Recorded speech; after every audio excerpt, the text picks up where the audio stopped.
Joining me right now is Kentucky Senator Rand Paul. Senator, it's good to see you. Thanks for having me. Thank you so much for joining us. Can you give us a sense of where we are right now and your reaction to the Speaker now saying, look, we don't want this State of the Union, postpone it? You know, I think it's an affront to the president and to the office of the presidency, really, for her to have the gall to say, oh, no State of the Union.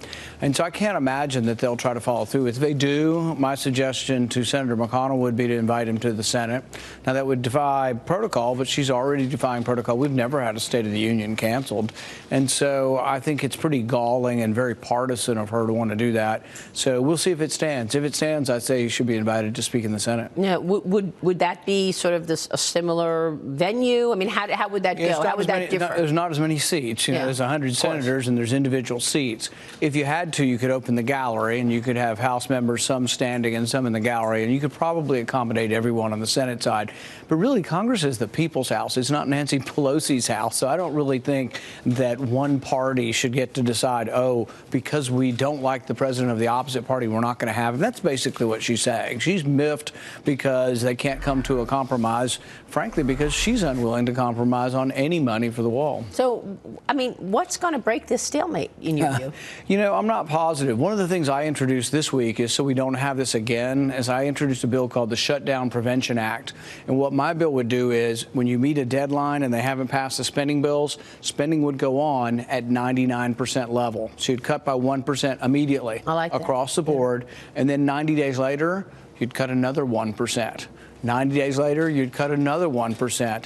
So my guess is that these big spending Republicans and Democrats would all of a sudden say, oh, my goodness, we can't go with cutting spending, which is actually what we should do. And they would actually get together and they would pass appropriation bills. You need a hammer to force them to do their job. Let me move on to Syria. And you've been on with me before. We've had this conversation in terms of wanting our troops home. 4 Americans killed in a bombing in Syria just yesterday. ISIS is claiming responsibility, as you know, for this attack. This coming after the president did announced that he will be withdrawing American troops from Syria. You met with the president yesterday and you tweeted this: I have never been prouder of President Donald Trump. In today's meeting, he stood up for a strong America and steadfastly opposed foreign wars. Putting America first means declaring victory in Afghanistan and Syria. President Trump is delivering on his promises. Senator, what about those deaths, those killings in Syria? You know, I met with him in the White House yesterday, and I think his first concern was for those soldiers and for those families.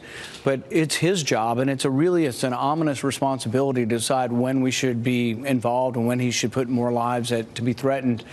What happens is that most people say that Syria has no military solution. The same way most people, most generals, most conservatives, liberals, Republicans, Democrats say there's no more military solution in Afghanistan.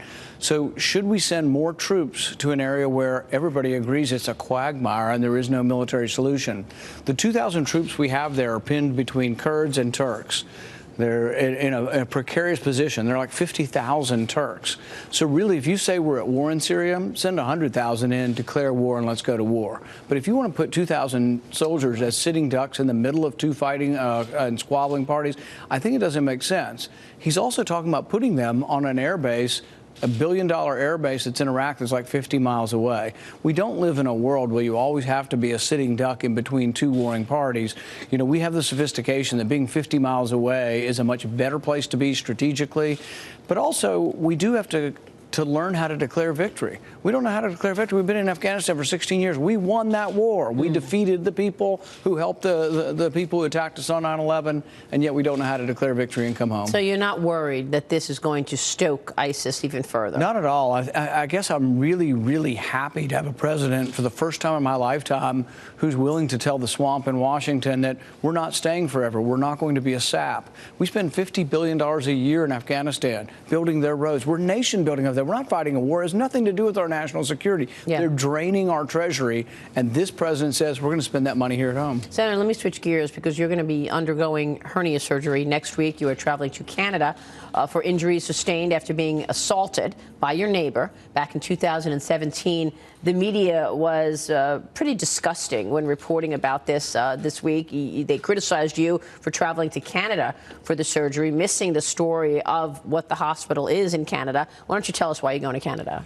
Well, you know, I've had a tough year. I had 6 broken ribs, 3 of them broken and then separated, so they would ground upon each other for months until they healed. I had a pneumonia twice. I had fluid around my lung, and now I have a hernia that has to be repaired from this. And the thing is that I looked around for a place that does a lot of them. This place does 7,000 a year. Each individual surgeon does about 700 a year. And in our country, we have people who do, but they maybe do 20 or 30 a year. So I wanted to go to a place where they did a lot. And it actually is very competitive in the free marketplace. It's a privately owned hospital. What I will pay, and I will have to pay cash, it's not socialized medicine because I'm paying cash, that's right. Capitalism. The price is actually about a half to a third of what insurance pays. And we have some hospitals like this. There's a famous one in Oklahoma City that does mostly cash for people who either don't have insurance or have high deductibles, and actually brings the prices down. It's an amazing thing what happens when you let capitalism actually work in healthcare. Well, that's what I was referring to. I mean, the media doesn't go through understanding this is a private hospital. You're paying for it. This is not socialized medicine. And Medicare for all, which is, of course, what the left is doing. What are you going to do in terms of this divide? I mean, you actually were assaulted because of someone who didn't agree with you politically. Right. And you've got a new freshman class now with completely different ideas. You've got Alexandria Ocasio-Cortez talking about 70% tax rates. What's the plan to deal with this for the next 2 years? You know, I was there at the ball field shot at when Steve Scalise was almost killed. One young staffer was shot 10 feet from me, so I was there for a mass shooting. You know, I was violently attacked from behind with no awareness that the person was coming towards me. And so, yeah, I've been through a lot. It's funny, and I don't read the comments very often on Twitter and different things, but when you read any of them, there's such malevolent hate out there. I guess some of it's the internet that you're anonymous, so you can be even more hateful. But it's bringing out the worst in people. I'll tell you, and people don't report this enough.